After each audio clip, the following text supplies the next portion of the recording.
Hello everyone. आज का जो हमारा टॉपिक है वो है नंबर सिस्टम मैथमेटिक्स का। ये पहला चैप्टर आपके सामने आ रहा है। बिल्कुल बेसिक्स तरीके से, बिल्कुल जीरो लेवल से आपको स्टार्ट करवाने जा रहा हूँ। फिर भी किसी तरह का डाउट होगा तो वीडियो के कमेंट सेक्शन में कमेंट कर लेना। नेक्स्ट पार्ट में मैं इसे जो भी डाउट रहेगा वो सॉल्व करवा दूंगा, बट आज ही कमेंट कर लेना सो दैट मैं नेक्स्ट पार्ट से पहले पहले कवर कर लूँ। स्टार्ट करते देखो, जो बेसिक्स आपको समझाना चाहूंगा नंबर सिस्टम के। सबसे पहले आपको ये पता होना चाहिए, यहाँ पे जैसे डिजिट्स की मैं बात करता हूँ, नंबर्स की जब मैं बात करता हूँ, डिजिट्स की बात करूँ, जैसे मैं अगर लिख रहा हूँ यहाँ पे 1 लिख रहा हूँ तो एक डिजिट है, 2 लिख रहा हूँ ये एक डिजिट है, 3 लिख रहा हूँ एक सेपरेट डिजिट है। जब मैं 1 2 3 को कंबाइन करके 123 बोल रहा हूँ, मैं इसे 12 बोल रहा हूँ, 32 बोल रहा हूँ, ये नंबर है।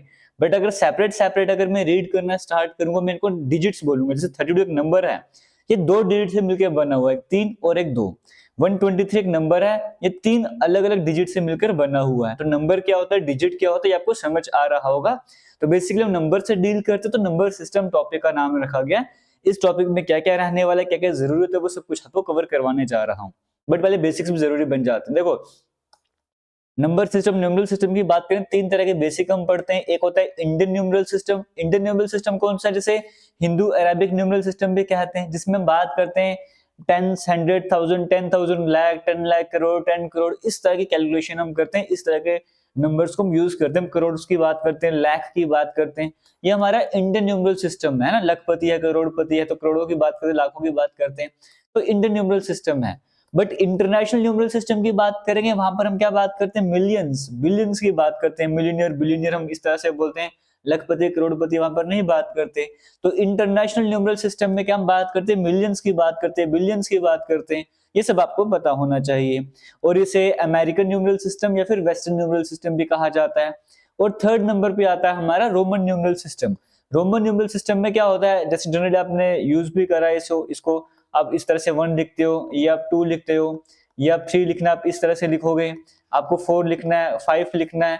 इसके बारे में थोड़ा हम आगे और भी कवर करना स्टार्ट करेंगे। यहाँ से एग्जाम में डायरेक्टली क्वेश्चन भी बनता है किसी किसी बेसिक एग्जाम में, ठीक है जी।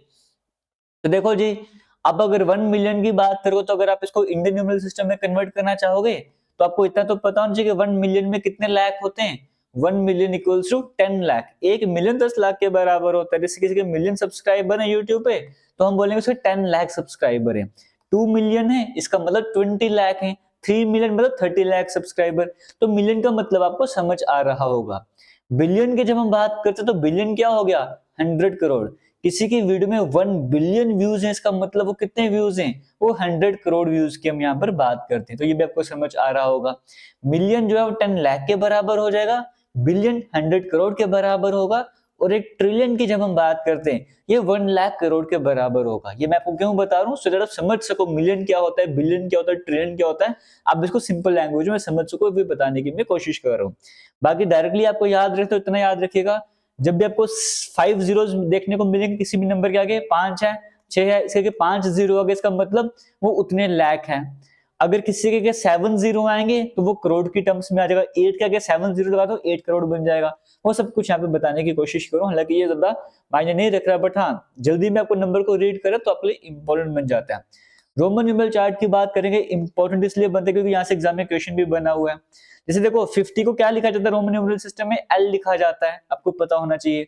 1 को आप ये लिखते हो, 2 को ऐसे लिखते हो, 3 को ऐसे, 4 को ऐसे लिख रहे हो, 5 को ऐसे, 6 7 8 9 10, यहाँ तक जनरली पता होता है। अब किसी को 11 लिखना है, तो x का मतलब है 10, उसके आगे i लगा दो, 11 बन जाएगा। 12 लिखना है, ऐसे बना दो, तो कंटिन्यू चलता रहता है। जब आप 20 पे पहुंचोगे, आप 2x लगा दो।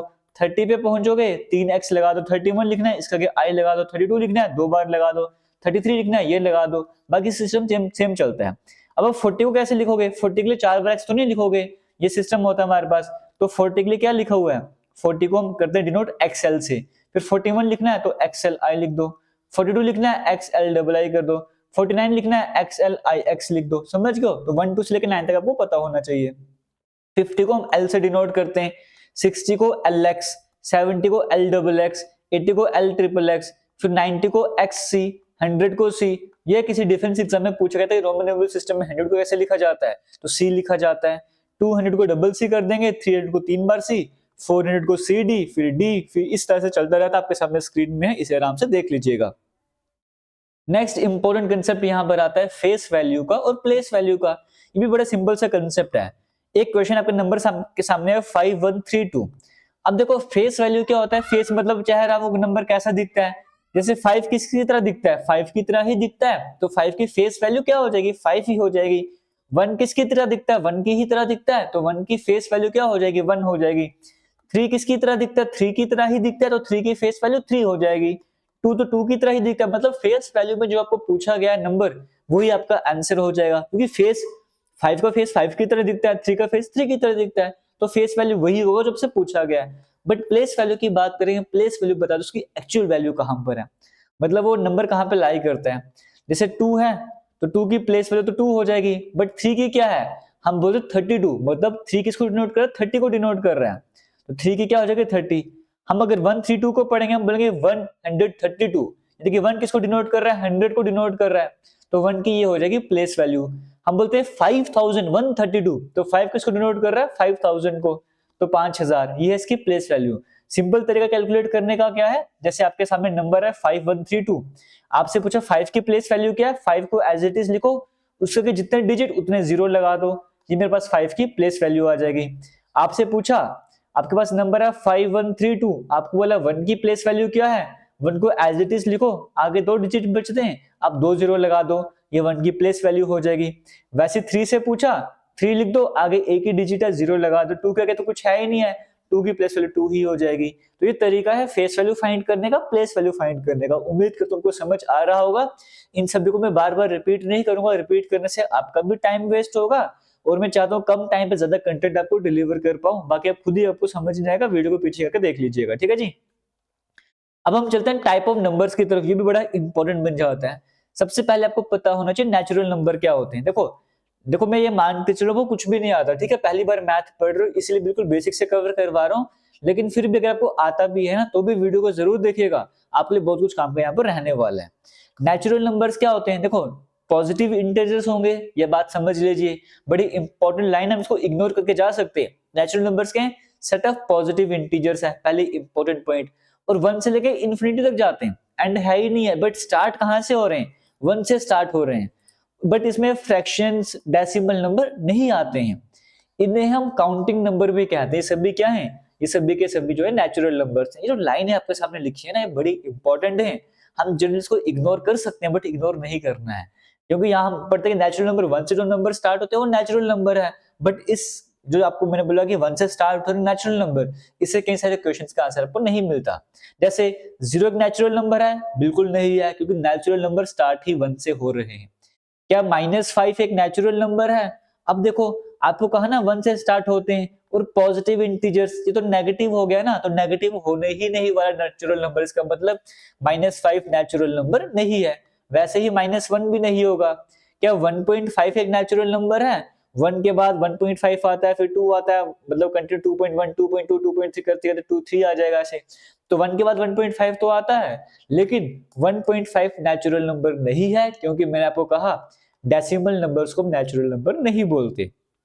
काउंटिंग नंबर है 1 2 3 4 5 6 7, जितना मर्जी चले जाओ नेचुरल नंबर होंगे, बट डेसिमल आ जाएगा, पॉइंट आ जाएगा, आप उसको नेचुरल नंबर नहीं बोल सकते। क्या 6/3 एक नेचुरल नंबर है, फ्रैक्शन की फॉर्म में कुछ है 2/3 है, आप इसको बोलोगे नहीं नेचुरल नंबर, क्योंकि फ्रैक्शन की फॉर्म में है। बट 6/3 के नेचुरल नंबर है, ये भी फ्रैक्शन, फ्रैक्शन मतलब एक नंबर ऊपर लिखा होता है, एक नंबर नीचे, न्यूमरेटर डिनोमिनेटर, इस फॉर्मेट में कुछ लिखा होगा, फ्रैक्शन बोल देंगे, तो फ्रैक्शन को भी हम नेचुरल नंबर नहीं बोलते। तो क्या 6/3 भी नेचुरल नंबर नहीं है, बट 6/3 को जब मैं सॉल्व करता हूँ तो डायरेक्टली कट के आंसर 2 मेरे पास बच जा रहा है, यानी कि कुछ ना कुछ मेरे पास आंसर आ रहा है कटने के बाद, किसी किसी नंबर से डिवाइड हो रहा है। अगर एग्जैक्टली डिवाइड हो रहा है तो आंसर तो 2 आ रहा है ना, ये फ्रैक्शन नहीं है, ये डेसिमल नंबर है, तो मैं बोलूंगा ये नेचुरल नंबर है। अब आपका क्वेश्चन रहा होगा कि 2/3, जब मैं 2/3 का फिर 3/2 ही ले लो, 3/2 को जब मैं सॉल्व करूंगा तो 1.5 मेरे पास आ रहा है, डेसिमल आ गया ना, एग्जैक्ट परफेक्ट नंबर नहीं आ रहा। इसीलिए मैंने कहा कि फ्रैक्शनल नंबर जो है वो नेचुरल नंबर नहीं होते, बट फ्रैक्शनल नंबर जब पूरी तरीके से डिवाइड हो जाएंगे, जैसे 9/3 लिख रहा हूँ तो कटने में आंसर 3 आ रहा है ना, एग्जैक्टली ये नेचुरल नंबर हो जाएगा। ऐसे क्वेश्चन जब पेपर में आते तो कंफ्यूजन क्रिएट होती है। सबसे छोटा नेचुरल नंबर कौन सा हो जाएगा, ऑब्वियस सी बात है 1 हो जाएगा। तो नेचुरल नंबर भी क्या होते हैं ये आपको समझ आ गया होगा। आगे चलते हैं, दूसरा इंपॉर्टेंट कंसेप्ट है होल नंबर का। होल नंबर क्या हो जाएगा, अभी अपने नेचुरल नंबर पढ़े ना, इन्हीं नेचुरल नंबर में जीरो को भी ऐड कर लो तो हम बोलेंगे वो नंबर होल नंबर हो जाएंगे। मतलब सभी के सभी नेचुरल नंबर और उसमें जीरो ऐड कर दो, ये नेचुरल होल नंबर हो जाएंगे। तो क्या जीरो एक नेचुरल नंबर है? जीरो तो सिंपल सी बात है होल नंबर है ना। अच्छा क्वेश्चन फिर से रिपीट हो गया, ठीक है, इसको होल नंबर करते जाओ। क्या जीरो होल नंबर है? बिल्कुल है। क्या -5 एक होल नंबर है? नहीं, क्योंकि ये भी जीरो से ही स्टार्ट हो रहा है, पॉजिटिव है। -5 एक होल नंबर है? ये भी नहीं है, नेगेटिव है। स्मॉलेस्ट होल नंबर कौन सा है? जीरो है। बाकी यहाँ पर भी सेम रूल है, नेचुरल नंबर जितने भी हैं वो सारे होल नंबर होंगे ही होंगे, बस जीरो एक्स्ट्रा इसमें आ जाता है, क्योंकि नेचुरल में जीरो नहीं आता बट होल में जीरो भी आ जाता है। ये कंसेप्ट भी अगर आपको समझ आया तो आगे चलते हैं नेक्स्ट इंपॉर्टेंट कंसेप्ट की तरफ, जो है इंटीजर्स वाला। इंटीजर्स क्या होते हैं? ये होल नंबर हैं, इसमें पॉजिटिव नंबर्स भी आ जाएंगे, नेगेटिव नंबर भी आ जाएंगे, जीरो भी आ जाएंगे। अभी तक आपने पढ़ा नंबर जो 1 से स्टार्ट हो रहे थे इंफिनिटी तक जा रहे थे, नेचुरल नंबर बोल दिया, फिर इसमें आपने जीरो भी ऐड कर दिया, ये हमारे पास होल नंबर हो गया। अब आपने नेचुरल भी कर लिया, होल भी कर लिया, अब नेगेटिव नंबर भी जब आप ऐड कर लोगे, -1 -2 -3, मतलब ये पूरा जो सेट बन जाएगा ना, natural number, whole number, negative numbers, ये जो पूरा सेट है इनको हम बोलते हैं इंटीजर्स। तो जैसे नेगेटिव इंटीजर्स कौन से हो जाएंगे? -5 -2 -5, ये हमारे पास इंटीजर्स हैं बट नेगेटिव इंटीजर्स हो जाएंगे। 1 2 3 4 5 सारे पॉजिटिव इंटीजर हो जाएंगे। जीरो को हम सीधा इंटीजर बोलते हैं, ना ही पॉजिटिव ना ही नेगेटिव। तो वो कहानी समझ आ गई है। अब मुझे बताओ, क्या -5 एक नेचुरल नंबर है? नहीं है। क्या ये एक होल नंबर है? नहीं है। क्या ये इंटीजर है? बिल्कुल है, नेगेटिव इंटीजर है। तो तीनों कंसेप्ट आपको यहां पर समझ आ गए होंगे। आगे चलते आगे चलते नेक्स्ट इंपॉर्टेंट स्लाइड की तरफ, जो है हमारे पास इवन नंबर। देखो इवन नंबर क्या होता है, हम जनरली पढ़ते हैं 2 के टेबल में आते हैं वो इवन नंबर होते हैं, बट थोड़ा सा को सही तरीके से पढ़ा जाए तो इवन नंबर आप वो नंबर समझो जो एग्जैक्टली 2 के टेबल 2 से डिवाइड हो जाते हैं। फॉर एग्जांपल 4 है, तो 4 को जब आप 2 से डिवाइड करोगे, एग्जैक्टली 2 टू 4 कटता है ना, यानी कि एग्जैक्टली डिवाइड होता है। अगर मैं 5.2 बोलूंगा तो 2 टू 4 2 से डिवाइड नहीं हो रहा, पॉइंट में जाके आंसर आ रहा है, एग्जैक्टली नहीं कट रहा, तो ये इवन नंबर नहीं है। इवन नंबर वो है जो एग्जैक्टली 2 से डिवाइड हो जाते हैं, रिमाइंडर कुछ बचता ही नहीं है। अगर मैं 5.2 करूं, जैसे कोई एग्जांपल लेके बताया, 2 टू 4 1 रिमाइंडर बच गया ना, कुछ बचना नहीं चाहिए, तब हम बोलते हैं इवन नंबर हो जाएगा। आप 42.2 करोगे, 2 टू 4 2 1 2 पूरी तरीके से कट गया, रिमाइंडर कुछ भी नहीं बचा, ये मेरे पास इवन नंबर है। हाँ, अपने आप को समझाने के लिए हम कहते हैं कि जो भी नंबर 2 के टेबल में आएगा वो सभी इवन नंबर हो जाएंगे, बट ये हाफ स्टेटमेंट रहती है। जैसे 2 हमारे पास इवन नंबर है, बिल्कुल है। 4 है, बिल्कुल है। 6 है, ये भी बिल्कुल इवन नंबर है। अब क्या बताओ, -8 एक इवन नंबर है?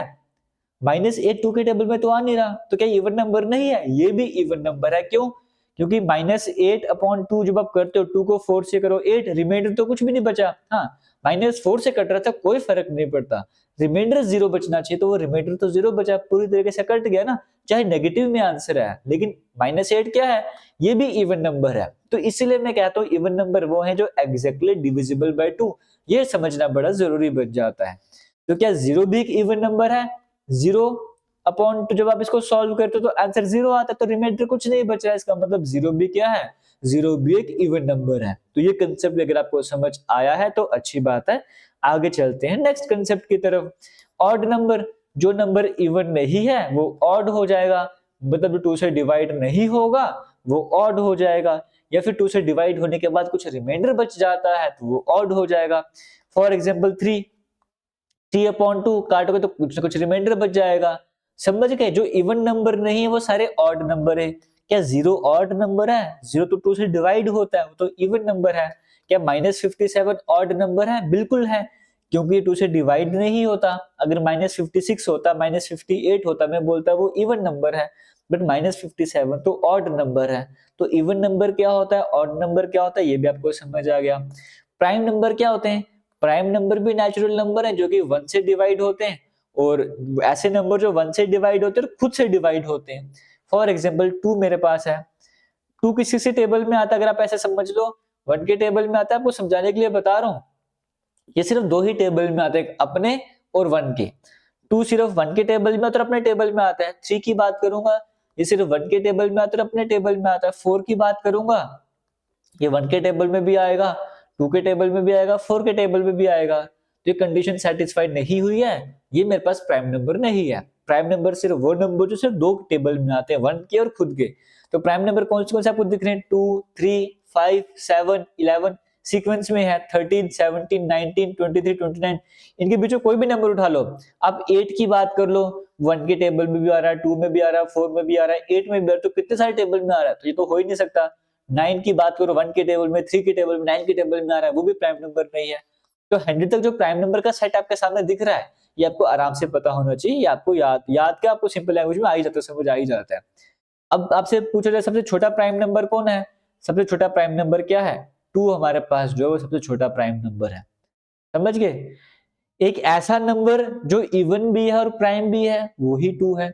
बाकी सभी नंबर आप देख रहे हो ऑड हैं, लेकिन 2 एक ऐसा नंबर है जो इवन भी है और प्राइम भी है, ये भी पता होना चाहिए।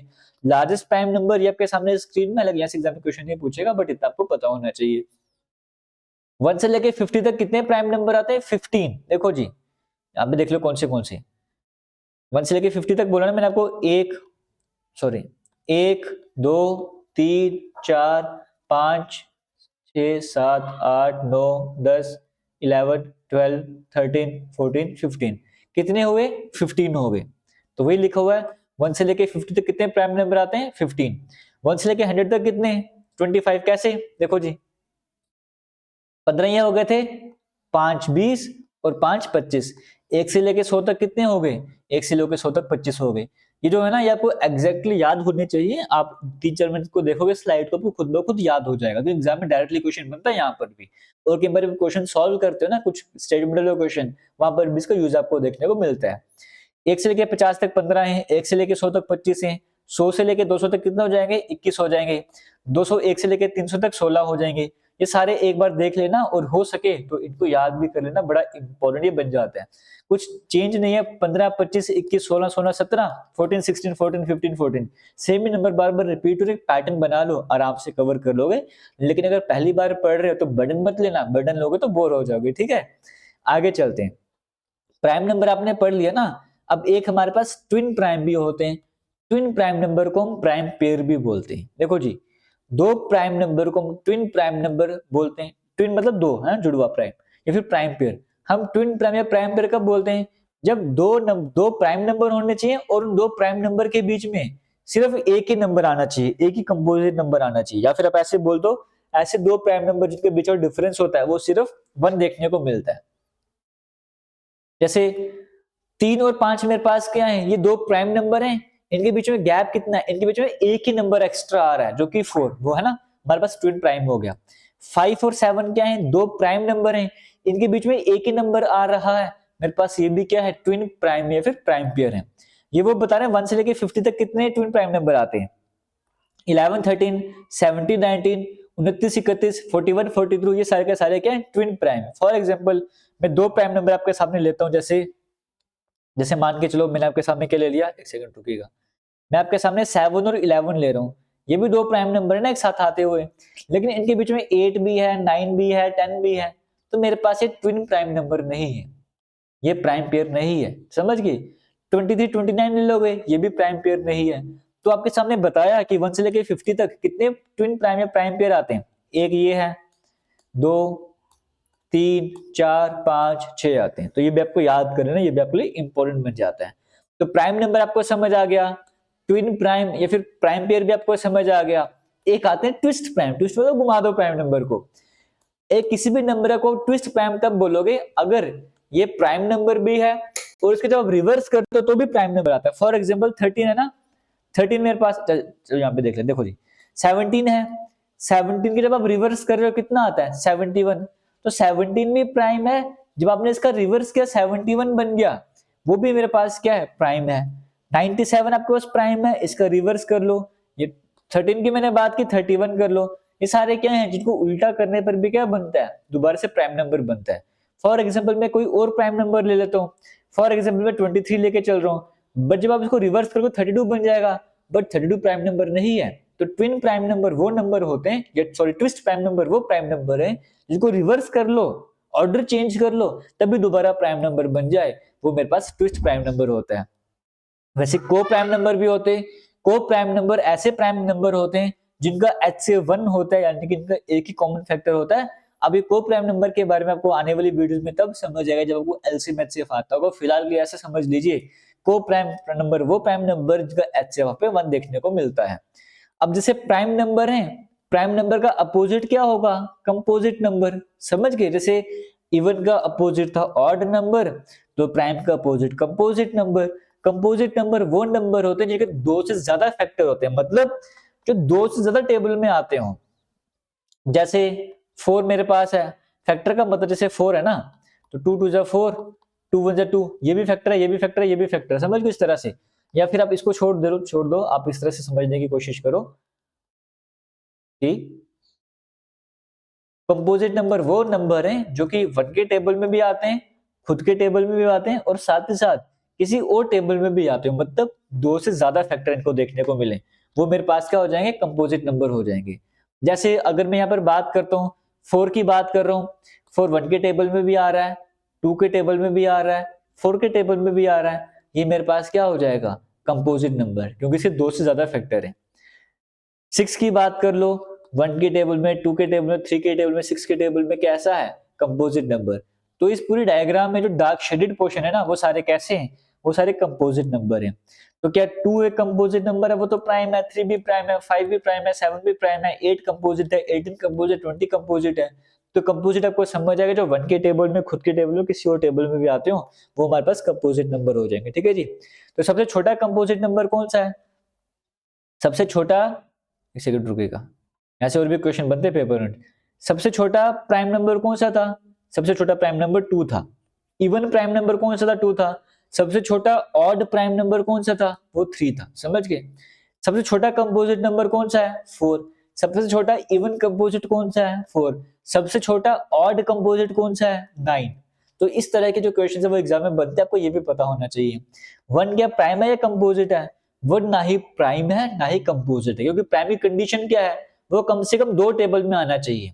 तो 1 तो एक ही टेबल में आएगा, 2 टेबल में आ नहीं रहा। कंपोजिट है 2 से ज्यादा में आना चाहिए, जिसके 2 फैक्टर नहीं बने, 2 से ज्यादा क्या बनेंगे? तो 1 ना ही प्राइम की डेफिनेशन को फुलफिल करता, ना ही कंपोजिट डेफिनेशन को। तो इसलिए 1 ना ही प्राइम है और ना ही कंपोजिट है।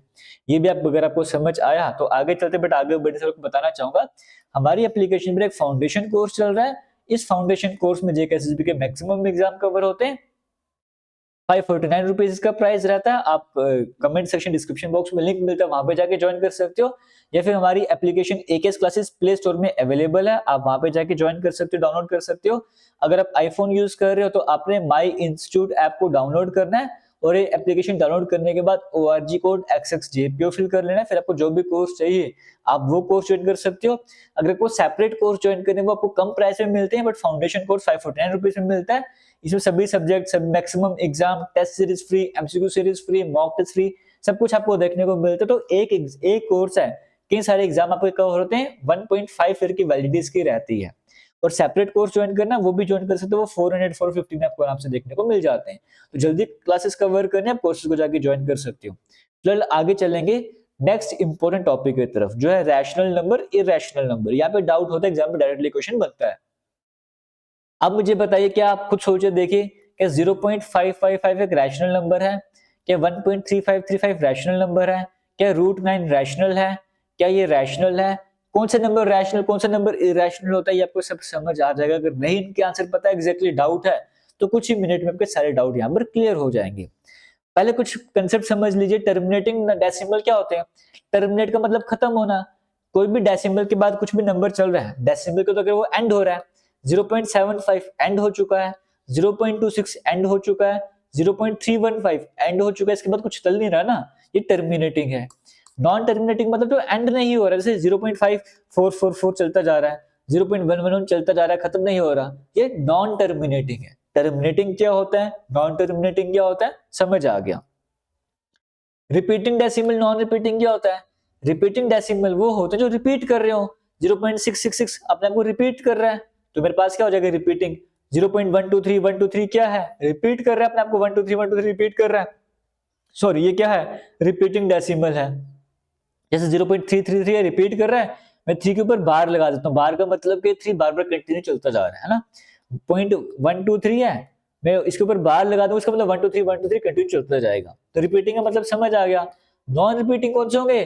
पॉइंट के बाद देखो रिपीट हो रहा है, नहीं रिपीट हो रहा, 41 42 सब कुछ अलग अलग चल रहा है, ये नॉन रिपीटिंग हो जाएगा।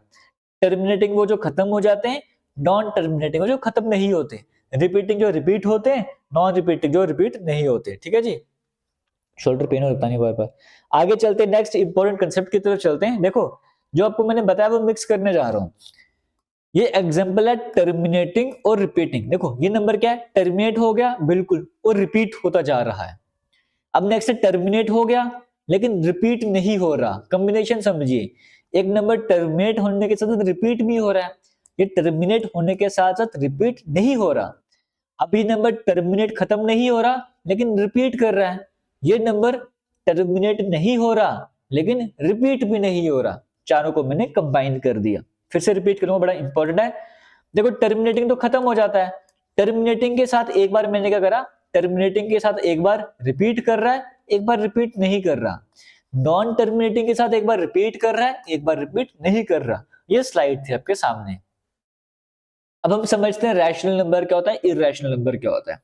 रैशनल नंबर एक ऐसा नंबर है जो कि p बाय क्यू की फॉर्मेट में आपको देखने को मिलता है, क्यू जीरो के बराबर नहीं होना चाहिए। For example p by Q का फॉर्मेट मतलब क्या है, p की जगह 1 2 3 कुछ भी लिखो, जैसे 1/2 है, ये p बाय क्यू एक नंबर न्यूमरेटर एक number denominator, p by q की फॉर्म आ चुकी है, p की जगह कोई भी नंबर लगा लो, q की जगह कोई भी नंबर डाल दो, बट q नीचे जीरो नहीं होना चाहिए।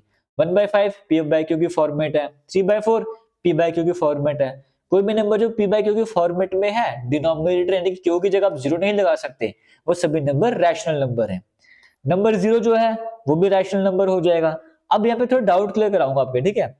Rational number positive negative zero हो सकते हैं, डाउट्स क्लियर कर लो थोड़े से। ये क्वेश्चन थे ना आपके सामने, इसके आंसर आपके सामने लाऊंगा अभी। देखो जी, जो नंबर p बाय क्यू के फॉर्म में नहीं होगा वो क्या हो जाएगा, वो इरेशनल हो जाएगा। ठीक है जी, रैशनल आपको समझ आ गया, इरेशनल बता रहे हैं। सॉरी, देखिए जी, ऐसी कंडीशन रैशनल नंबर कौन से होते हैं, ये कंसेप्ट समझिएगा, बड़ा इंपॉर्टेंट रहने वाला, कभी भी डाउट नहीं रहेगा किसी भी एग्जाम में। कोई भी नंबर जो खत्म हो जाता हो, जिसका एंड हो जाएगा, नंबर डेसिमल के बाद जो एंड हो जाएगा, चाहे वो रिपीट हो चाहे वो ना रिपीट हो, रैशनल नंबर होगा। अगर पॉइंट के बाद नंबर एंड हो रहा है, टर्मिनेट हो रहा है, चाहे वो रिपीट हो चाहे ना रिपीट हो, कैसा नंबर है, रैशनल नंबर है। कोई ऐसा नंबर जो टर्मिनेट ना हो रहा हो बट रिपीट हो रहा हो, वो भी रैशनल नंबर है। सिर्फ एक ही कंडीशन है इरैशनल नंबर की, और वो कंडीशन ये है कि नंबर आपका टर्मिनेट भी नहीं होगा, नंबर ना ही एंड होगा और ना ही रिपीट होगा। जब ये कंडीशन होगी तब हम बोलेंगे नंबर इरैशनल है। बाकी सभी नंबर हमारे पास जो हैं वो रैशनल नंबर हो जाएंगे p बाय क्यू के फॉर्मेट वाले। अब समझते जाइए, क्या 0.555 एक रैशनल नंबर है? एक तो पैसे समझ लोगे, पॉइंट के बाद नंबर एंड हो गया तो रैशनल है, कुछ चेक करने की जरूरत ही नहीं है। बाकी आप बोलोगे p बाय क्यू फॉर्मेट कैसे बनेगा, 555 अपॉन नीचे 3 जीरो लगा दो। पॉइंट का रूल यही है, पॉइंट के बाद जितने डिजिट होते हैं उतने जीरो लगाने होते हैं, तो बन गया ना p बाय क्यू की फॉर्मेट में। अब ये जीरो नहीं है, 1000 है, ठीक है, ये मत बोला जीरो लगा दिया, ये तो 1000 है। ये 0.01 रैशनल नंबर है, बिल्कुल है, नंबर एंड हो गया। जब एंड होगा तो कुछ चेक करने की जरूरत ही नहीं है। क्या रूट 4 एक रैशनल नंबर है? रूट 4 को जब हम सॉल्व करते हैं आंसर मेरे पास 2 आता है, तो क्या 2 रैशनल नंबर है? बिल्कुल है ना, क्यों? 2 को आप 4/2 लिख सकते हो, 6/3 लिख सकते हो, 8/4 लिख सकते हो, हजारों तरीके से आप 2 बना सकते हो, तो p बाय क्यू की फॉर्मेट बन जाता है ना, इसका मतलब ये भी रैशनल नंबर है। क्या 5 रैशनल नंबर है? बिल्कुल है। आप 5 को 10/2 लिख दो, 10/2 लिखो 5 बन जाएगा, है ना। 10/2 लिखो, आप 100/20 लिखो, 5 आंसर आ जाएगा। कोई भी नंबर आपके पास नेचुरल नंबर आ रहा है, नेचुरल नंबर से भी कैसे भी रैशनल नंबर हो गए। आपने देखा पॉइंट वाले नंबर भी खत्म हो रहे हैं, रैशनल नंबर हो गए। क्या रूट 5 एक, अच्छा पाई, क्या पाई एक रैशनल नंबर है? पाई की वैल्यू हम बोलते हैं 22/7 हो गया ना p बाय क्यू के फॉर्मेट में, बट ये रैशनल नंबर नहीं है। रैशनल नंबर क्यों नहीं है? क्योंकि पाई की एग्जैक्ट वैल्यू है ही नहीं, हम कैलकुलेशन करने के लिए सिंपल वैल्यू यूज करते हैं। पाई की एग्जैक्ट वैल्यू तो ये आपके सामने स्क्रीन में है, 3.141592653589 कंटिन्यू चलता जा रहा है। ये नंबर ऐसा है जो एंड भी नहीं हो रहा, रिपीट भी नहीं हो रहा, non terminating, non repeating, non terminating, non recurring. कौन सा नंबर होता है? Irrational number. तो पाई कैसा है? पाई एक इररेशनल नंबर है, ये आपको पता होना चाहिए। और यही तो मैं आपको बता रहा था। क्या रूट 5 एक रैशनल नंबर है? नहीं, क्योंकि रूट 5 के जब आप सॉल्व करते हो आंसर आपके पास क्या आता है? 2.236067977 कंटिन्यू चलता जाएगा। मतलब जो भी परफेक्ट नंबर नहीं आ रहा हमारे पास, परफेक्ट स्क्वायर नहीं आ रहा, जैसे रूट 7 है, रूट 8 हो जाएगा, है ना, रूट 11 हो जाएगा, ये सभी के सभी क्या होते हैं? इररेशनल, क्योंकि ये नंबर नॉन टर्मिनेटिंग और नॉन रिपीटिंग होते हैं। बट जैसे रूट 25 आ गया ना, रूट 25 आपको पता है आंसर 5 आ जाएगा, परफेक्ट स्क्वायर बन जाएगा, मेरे पास रैशनल हो जाएगा। तो आपको समझ आ गया ना क्या रैशनल होता है, क्या इररेशनल होता है। तो सभी क्वेश्चन का आंसर आप दे सकते हो। यहाँ पर भी जो क्वेश्चन थे इन सभी का भी आंसर आपको आराम से मिल चुका है, कौन से रैशनल है, कौन से इररेशनल है।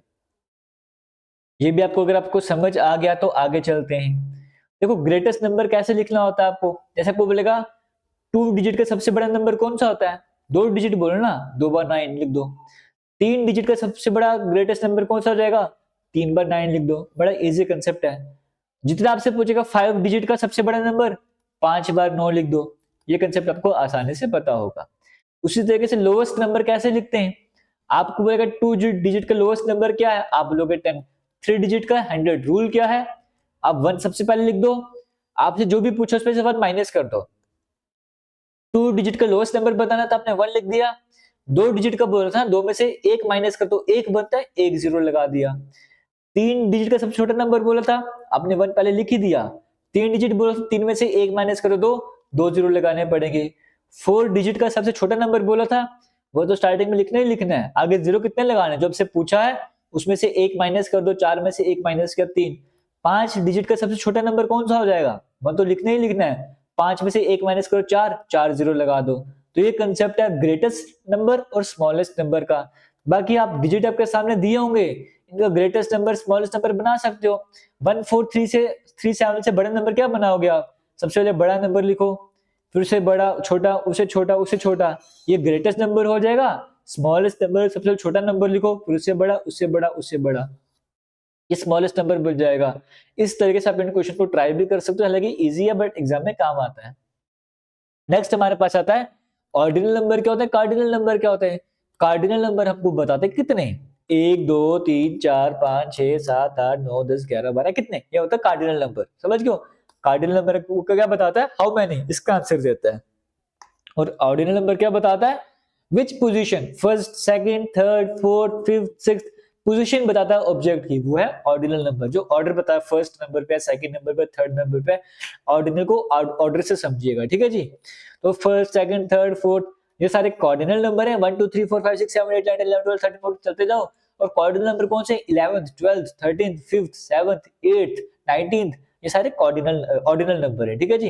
तो कॉर्डिनल कौन सा आगे जो बताता है हाउ मैनी, ऑर्डिनल कौन से जो पोजीशन बता रहा है, बड़ा इंपॉर्टेंट है, पता होना चाहिए। अब देखिए देखिए हमने पढ़े नेचुरल नंबर, सभी के सभी नेचुरल नंबर होल नंबर के अंदर आ जाते हैं। जितने भी नेचुरल होल नंबर है सभी के सभी इंटीजर के अंदर आ जाते हैं। सभी नेचुरल, सभी होल, सभी इंटीजर्स रैशनल के अंदर आ जाते हैं। जो रैशनल नहीं होते वो इररेशनल हो जाते हैं। अब रैशनल इररेशनल भी अपने आप में रियल नंबर के अंदर आ जाते हैं, ठीक है जी। रियल नंबर कौन से होते हैं? ऐसे नंबर जिसमें रैशनल भी आ जाएंगे और इररेशनल भी आ जाएंगे। तो रैशनल रैशनल नंबर आपने बोल दिया, तकरीबन हर तरह का नंबर आपने ले लिया, और जो नहीं लिया था वो इररेशनल है। अब रैशनल और इररेशनल नंबर सभी किसके अंडर आते हैं? रियल नंबर के अंडर आ जाते हैं।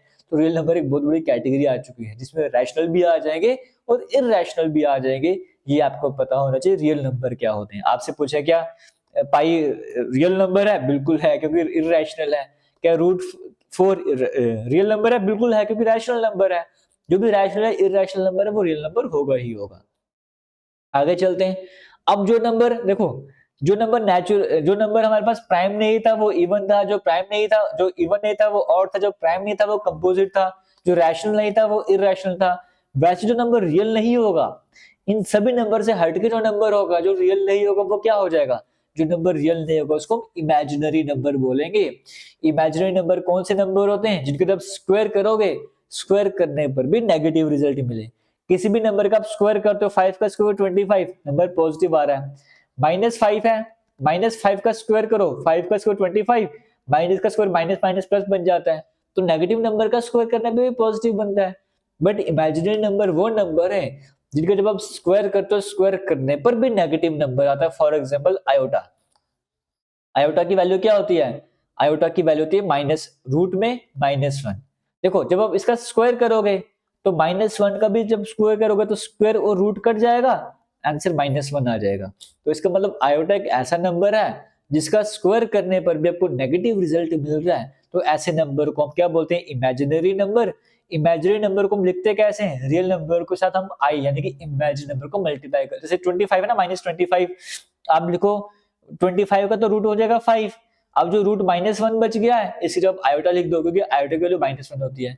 -16 है तो -1 इंटू -16 कर सकते हो, 16 का तो 4 आंसर आ जाएगा रूट 16 का, बट रूट आयोटा -1 की वैल्यू आयोटा होती है। इस तरीके से आपके पास जो नंबर है जब आयोटा आयोटा हम यूज कर रहे हैं तो क्या बोलते हैं, इमेजिनरी नंबर बोलते हैं। ये भी आपको समझ आ गया होगा। आगे चलते हैं, कॉम्प्लेक्स नंबर। कॉम्प्लेक्स नंबर क्या होते हैं, देखो जो नंबर रियल नहीं थे वो इमेजिनरी थे, इरेशनल नहीं थे वो रैशनल थे, इरेशनल रैशनल को कंबाइन कर दिया बन गया रियल नंबर। वैसे रियल और इमेजिनरी को कंबाइन कर दोगे, ये सब भी किसके अंदर आते हैं, ये सब आते हैं कॉम्प्लेक्स नंबर के अंदर। कॉम्प्लेक्स नंबर वो होते हैं जो इसमें रियल नंबर भी होता है, इमेजिनरी नंबर भी होता है। देखो रियल नंबर भी है, इमेजिनरी भी है, रियल भी है, रियल भी है, इमेजिनरी भी है। ये मेरे पास आ चुका है कॉम्प्लेक्स नंबर, ठीक है जी। तो अब उसके बाद हम नेक्स्ट टॉपिक कवर करने वाले जो हमारे पास है डिविजिबिलिटी रूल। 2 मिनट की ब्रेक ले सकते हो, बोर नहीं होना है। जरूरी नहीं कि एक ही बार में पूरा लेक्चर आपको देखना, अगर बोर हो रहे थोड़ा सा वेट कर लेना, लेकिन हाँ जरूर देखना बड़ा इंपॉर्टेंट है, एक लेक्चर दूसरे से कनेक्ट रहता है। और अगर अच्छा लगा तो शेयर कीजिए। बाकी हमारी साइंस की सीरीज भी स्टार्ट हो चुकी है, आप वो वाली वीडियोस भी देख सकते हो, साइंस भी कंटिन्यूस में चलता ही जा रहा है। डिविजिबिलिटी रूल, डिविजिबिलिटी टेस्ट हम पढ़ने जा रहे हैं, बड़ा इंपॉर्टेंट रहता है। यहाँ से भी एग्जाम में डायरेक्ट क्वेश्चन बनते हैं और साथ साथ के क्वेश्चन को सॉल्व करने में भी हेल्प भी करता है।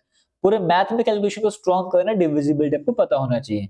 वन का डिविजिबिलिटी बड़ा सिंपल है, वन तो हर एक के टेबल में डिवाइड हो जाएगा, तो वन को चेक करने की जरूरत नहीं है। डिविजिबिलिटी रूल 2 का चेक कर लेते हैं कि कोई भी नंबर 2 से डिवाइड होता है क्या, कोई भी नंबर 2 के टेबल में आता है क्या, कैसे पता लगेगा। अगर उस नंबर के लास्ट में 0 2 4 6 8 होगा तो हम बोलेंगे वो नंबर 2 के टेबल में आता ही आता है। 2580 लिखो, लास्ट में 0 है ना, 2 के टेबल में आएगा ही आएगा। 4564 लास्ट में क्या है 4, लास्ट मतलब वन स्पेस में क्या है 4, वन स्पेस 10 स्पेस में पढ़ेंगे यूनिट डिजिट में, ठीक है। अभी इसी में नेक्स्ट वीडियो में पढ़ेंगे। 90032 जब भी लास्ट में यानी कि वन प्लेस में 0 2 4 6 8 कुछ भी देखने को मिलेगा, 18 है, 24 है, 324 है, 1 0 2 5 4 2 8 2 1 4 है, लास्ट में क्या है 2 4 6 8 0 कुछ भी होगा, हम बोलेंगे 2 के टेबल में आएगा ही आएगा। यह है 2 का डिविजिबिलिटी रूल। वैसे 3 का डिविजिबिलिटी रूल क्या है, बड़ा सिंपल है।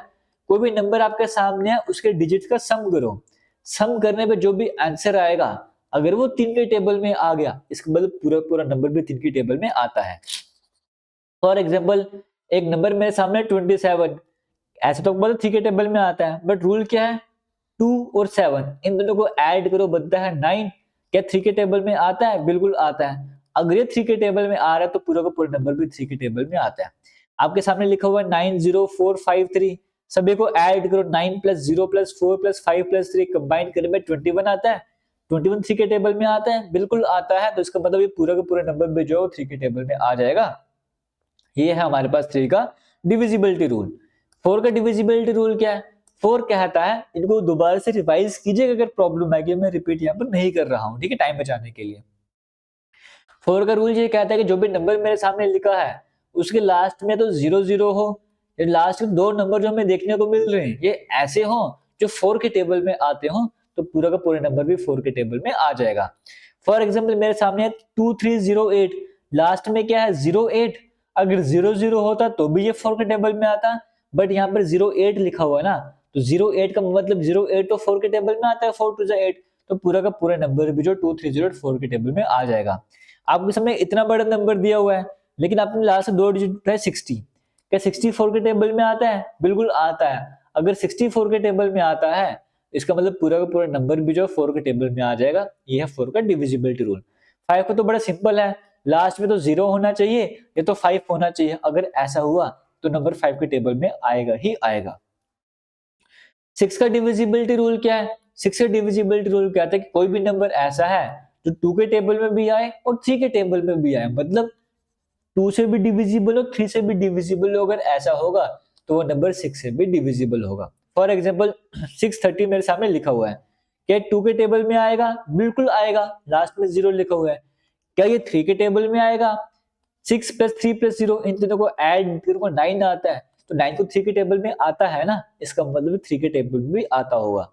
ये ऐसा नंबर है जो 2 के टेबल में भी आ रहा है, 3 के टेबल में भी आ रहा है, इसका मतलब ये 6 के टेबल में आएगा ही आएगा। ये 6 का डिविजिबिलिटी रूल है। सॉरी, आपके सामने नंबर है 10008, लास्ट में 8 है, 2 के टेबल में आएगा ही आएगा। इन सभी को ऐड करने पे 9 मेरे पास आंसर आता है, जो कि 3 के टेबल में आता है। ये नंबर 2 के टेबल में भी आ रहा है, 3 के टेबल में भी आ रहा है, इसका मतलब ये 6 के टेबल में आएगा ही आएगा। ये 6 हमने पहचान लिया, वही तुमको पहचानना था। 6 का डिविजिबिलिटी रूल आपको समझ आ गया। मैथ में जब टफ कैलकुलेशंस कर रहे होते हो ना, तब डिविजिबिलिटी रूल बड़ा काम आता है। आप डायरेक्टली देखते हो कि यार इस नंबर से टेबल, इसके टेबल में नंबर आएगा, आप डायरेक्ट उस नंबर से काटना स्टार्ट करते हो, इजी कर देते कैलकुलेशन आपका। ये डिविजिबिलिटी रूल सिर्फ इस चैप्टर में नहीं काम आता है, पूरे मैथमेटिक्स में काम आता है। 7 का डिविजिबिलिटी रूल क्या है? देखिए थोड़ा सा अलग है लेकिन इजी है। आपने क्या करना है, लास्ट का डिजिट उठाना है, जो भी लास्ट का डिजिट है उसको डबल कर दो, यानी कि उसको 2 से मल्टीप्लाई कर दो। मल्टीप्लाई करने पे जो भी आंसर आता है ना, बचे हुए में से माइनस कर दो। ये काम आपको करना है। फॉर एग्जाम्पल देखिए मेरे पास लिखा हुआ 1073, ये जो लास्ट नंबर है 3, इसका डबल करो, 3 को 2 से मल्टीप्लाई करो, 6 आता है, 6 आंसर आ गया। जो आंसर आया ना, बचे हुए में से माइनस कर दो, 107 में से 6 माइनस करो, मेरे पास आंसर कितना आ गया? 101। अगर आपको अभी भी नहीं समझ आ रहा है, इसको और आगे लेके जाओ फिर से। अब मेरे पास मेन नंबर क्या है? मेरे पास मेन नंबर है, इसको मैं इरेज कर लेता हूँ। मेन नंबर मेरे पास क्या है? 101। अब इसके अकॉर्डिंग सॉल्व करता हूँ। देखो मैंने लिखा 101, ये 1 है, इसका डबल करो 2 आता है। अब 10 में से जब आप 2 माइनस करोगे तो आंसर 8 आता है।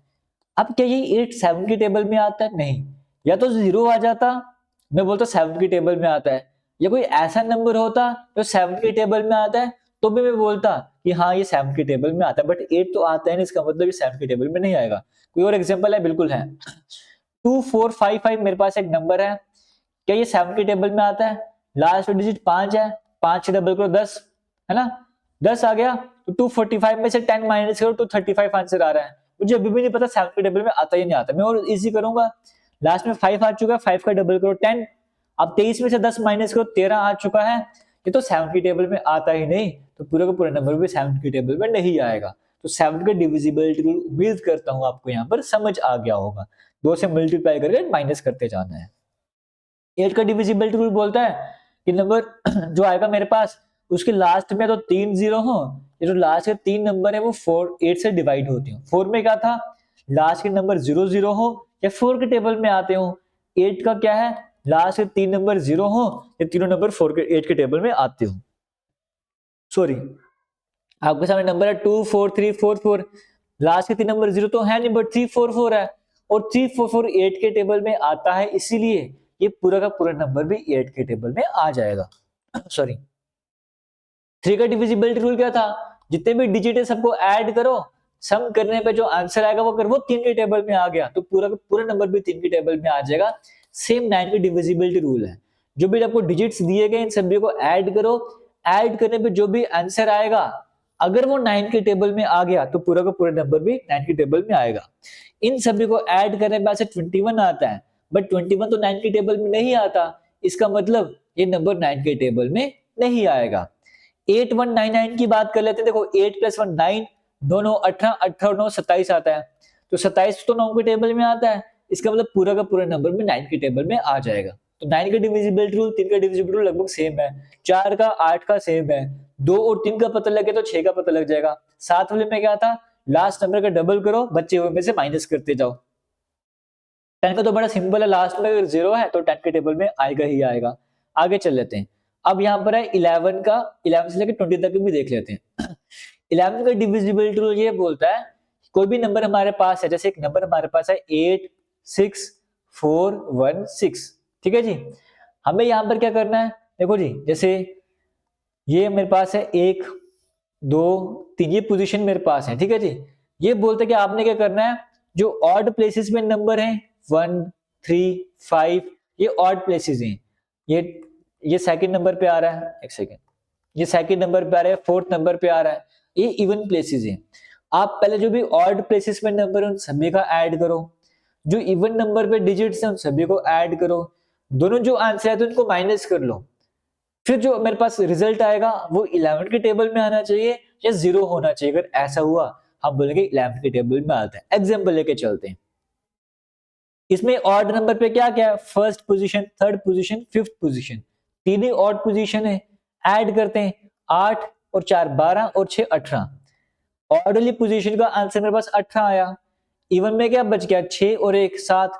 इवन वाली पोजीशन का आंसर 7 आया। अब ऑड और इवन पोजीशन को माइनस करते हैं, 18 में से 7 के 11, और 11 ऐसा नंबर है जो 11 के टेबल में आएगा ही आएगा, तो पूरा का पूरा नंबर भी 11 के टेबल में आ गया। ये चेक करते हैं 7 6 5 7 6 4 8 5 2। ऑड में क्या है, ये है, ये है, ये है, 7 4 11 11 और 5 16। एक तरफ मेरे पास 16 आ गया।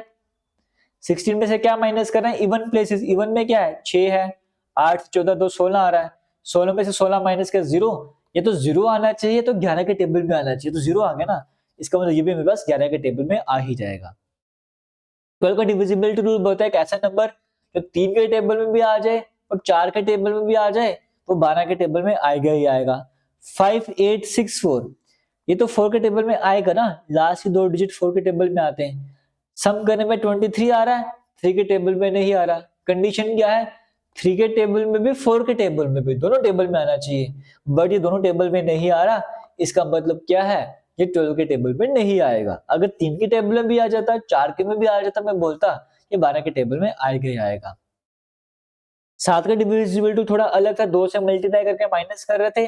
13 के डिविजिबिलिटी रूल में क्या करना है, तो लास्ट का डिजिट होगा, जैसे 2795 है, यहाँ पे लास्ट डिजिट को 4 से मल्टीप्लाई करना है, बट बचे हुए में ऐड करते जाना है, समझ गए।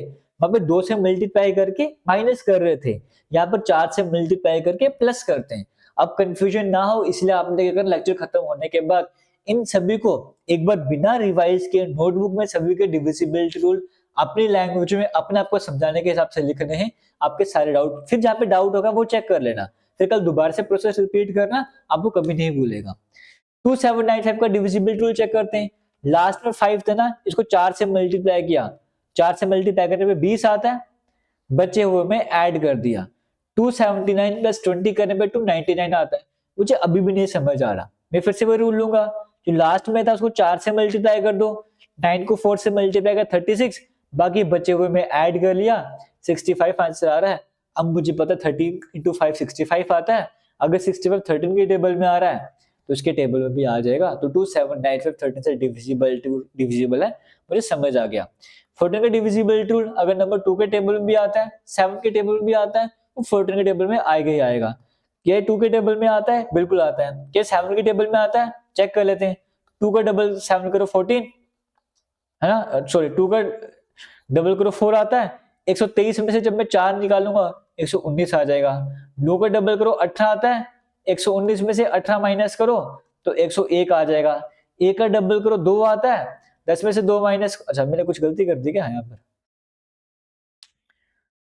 2 का डबल किया 4, तो 123 में से 4 माइनस के 119 आ रहा था ना। तो 9 का डबल किया 18, 18 में से 11 किया, तो यहाँ पर भी नहीं आ रहा था मेरे पास, है ना, ये भी नहीं आ रहा था मेरे पास। अगर मैं ऐसे भी करूंगा 101 में से 2, तो ये भी मेरे पास 7 के टेबल में नहीं आ रहा ना, एक सेकंड कोई गलती करूंगा।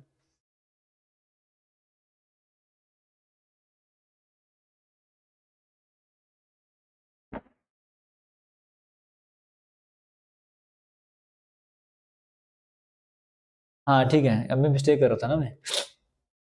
तो 2 और 7 का डिविजिबिलिटी रूल क्या है, 2 के टेबल में तो आ रहा है। 7 का डिविजिबिलिटी रूल क्या बता रहा था आपको मैं, इसको मल्टीप्लाई करना 2 के साथ, रिमाइंडर में से माइनस कर लेना है। 123 में से जब आप 4 माइनस करते हो तो आपके पास कितना आ जाता है, 19 आ जाता है ना। 123 में जब आप 4 माइनस करते हो 119 आ जाता है। तो 119 जो हमारे पास है वो उसके टेबल में नहीं आ रहा।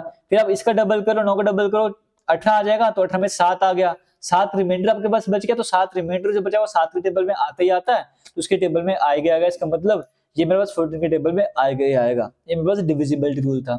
15 का डिविजिबिलिटी समझ आ गया ना, थोड़ा कंफ्यूजन हो गया था मुझे खुद में, लेकिन 2 का टेबल चेक करा था, 7 का टेबल चेक करा, दोनों के टेबल में आ गया, इसका मतलब ये मेरे पास इसके टेबल में आएगा ही आएगा।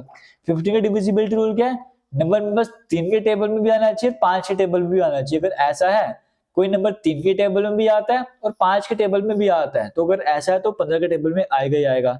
ये क्वेश्चन भी हमने बड़े इजीली, बड़े आसानी से कवर कर लिया।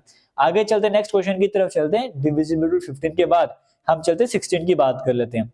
16 की जब हम बात करते हैं, यहाँ पर अगर आप देखोगे तो लास्ट के 4 डिजिट या तो 0 होने चाहिए या लास्ट के 4 डिजिट 16 से डिवाइड होने चाहिए। अगर ऐसा होगा हम बोलेंगे पूरा का पूरा नंबर जो 16 से डिवाइड होता है।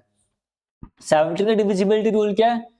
आपने यहाँ पर क्या करना है, 7 के डिविजिबिलिटी रूल में क्या था, लास्ट नंबर 2 से मल्टीप्लाई करके बाकी माइनस किया था। 13 में क्या था, लास्ट नंबर को 4 से मल्टीप्लाई करके बाकी ऐड करा था। 17 में क्या करना है, लास्ट के नंबर को 5 से मल्टीप्लाई करके बाकी से सब्ट्रैक्ट कर देना है। या तो आंसर 0 आना चाहिए या 17 के टेबल में आना चाहिए। फॉर एग्जाम्पल 969 है, 9 को 5 से मल्टीप्लाई करके 45 आ जाएगा, फिर 96 में से 45 माइनस करो 51 आंसर आता है, और 51 17 के टेबल में आता है तो 969 में 17 के टेबल में आ जाएगा। 18 का डिविजिबिलिटी रूल है, नंबर 2 के टेबल में भी आना चाहिए और 9 के टेबल में भी आना चाहिए। 19 का डिविजिबिलिटी रूल क्या है कि आप नंबर लास्ट वाले नंबर को आप एक काम करो, उसको 5 से डबल कर लो, डबल करने के बाद बाकी में 7 का रिवर्स है। 7 में क्या कर रहे थे, लास्ट नंबर को 2 से तो मल्टीप्लाई कर रहे थे, बचे हुए में से माइनस कर रहे थे। इसमें लास्ट के नंबर को डबल तो कर रहे हो बट बचे हुए में ऐड कर रहे हो, ये डिफरेंस है 7 तो 19 में। तो 7, 13, 17, 19 इसके डिविजिबिलिटी रूल अच्छे से कवर कर लेना, यहाँ पे कंफ्यूजन हो सकती है। और 20 का सिंपल लास्ट 2 0 होना चाहिए, लास्ट के नंबर 20 से डिवाइड होने चाहिए, हम बोला कि नंबर 20 के टेबल में आ जाता है। तो फिलहाल आज के लेक्चर को यहीं पर एंड कर रहा हूँ, मिलेंगे नए लेक्चर में, तब तक के लिए थैंक यू, जय हिंद। वीडियो को शेयर कीजिए।